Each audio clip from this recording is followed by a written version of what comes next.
$435 for us this month. Yes, I just did a no spend challenge. If you want to do a no spend challenge, fantastic. This is a great tool that you can use if you're feeling like you spend too much money in one way or another, in helping you control that a little bit better. So I'm going to be talking about is doing a recap of February's no spend challenge that I personally took. So because we had gotten in the habit of eating out a lot more than we had previously. And so I was looking for a way to boost our savings and kind of break a habit. This month, what I had done is my husband and I recently sold and purchased a house, which if you've ever done that, it's chaos. Definitely, we kind of went back to some old habits where we were eating out more. It was looking for convenience over financial, like spending money.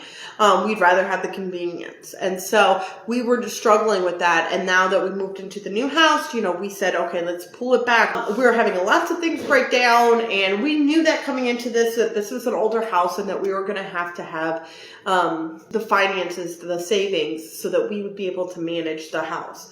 We knew we were going to invest time and money into this home because this is what we want our forever home to be. So to give you a kind of a recap of the things that went wrong in February before even the no spend, my HVAC system broke. We had no motor in for about 2.5 weeks. This was the same time, so we had no heat. At the same time, we all had COVID. My dishwasher is currently broken. It is no longer washing dishes. Having foundation problems in my office and in the garage area. And so we're having to have that fixed. The pool pump is shooting out air, sucking in air somewhere. So we're trying to figure out what that clog in one of the things in the kitchen. So it made washing dishes really hard. So the kitchen all together this month really kind of sucked. I'm not going to lie. But we still wanted to do our no spend challenge. So let's dive into that. So the way that I set up our no spend challenge is that our challenge was to not spend money on eating out. That meant no dinner, no lunch. Coffee was kind of a gray area where I was trying to avoid it, but it wasn't necessarily like I still bought coffee occasionally. However, the money that I used for that was from my fund money. So, fund money is free money that, we give ourselves to be able to spend however we like. And so if we decide that we want to get some coffee, then, we can get some coffee. I try not to though, because I really wanted to save as much as possible. But the goal was to not spend money on eating out, especially for our family in the evenings. That was really the focus. I did $100 a week to eat out. And I'm not going to lie, it was more than that beforehand. So really even just that amount was a little bit lower than what we had previously done. The reason why we did that is because this was a new thing. There was we were trying to reverse a habit. So, it was not necessarily a done deal. So one of the things you want to remember, if you're going to do a no spend challenge, that you should still save the money, put the money in your budget in case, something happens, like your whole family gets COVID, and your dishwasher goes out, and at the same time you have a clog in your sink. And so then you're like, okay, you know what? What's important is to remember what your goal is. Our goal was to save money.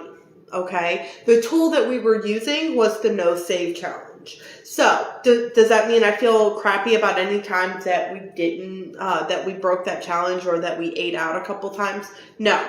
I don't feel bad about it at all, because we save more money trying to do that, to have that focus, to be aiming for that goal than we ever would have if we had decided not to. But what is your goal? Why do you want to do the no spend challenge? Know that before you do it, because otherwise, if things go awry, if chaos ensues, you're going to feel really bad, and you might even give up. A lot of times I've done this in the past. I've seen people do this, is that when we're trying to do something like this, where it was like, okay, well, I ate out twice. I might as well give up. There's my no spend challenge is broken. No, I didn't give up. I said, no, I'm going to go back to what I was doing. money. I had a couple nights where I needed that convenience for my life. I did not expect perfection.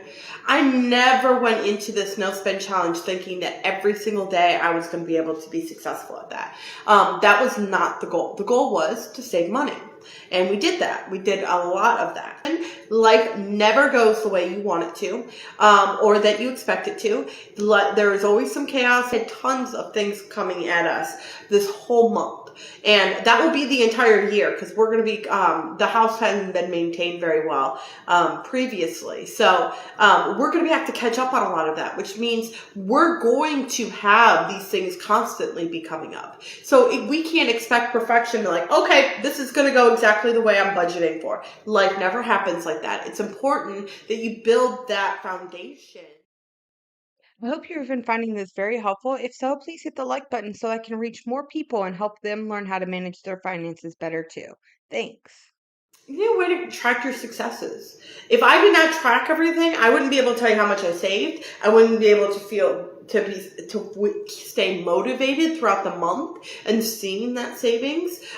Doing a visual tracking is great too, if you're a visual person. So you want to create a method to track it. How did I track this? So one of the things that I did, well, first I have my $100 a week. So if I was transferring that, great.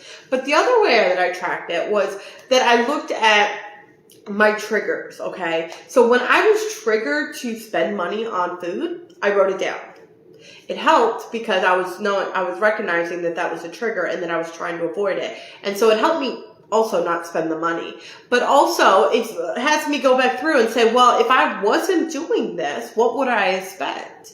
And I was the amount of money that I would have spent, it got better throughout the month because of the fact that we were able to manage the triggers. So I had a trigger, for example, I'd be triggered. One of the things that I talked about earlier in the month, I was triggered by my daughter after school. So she was always hungry after school. And so I'd be picking her up and she'd go, Mom, I'm so hungry. Can we go get Taco Bell?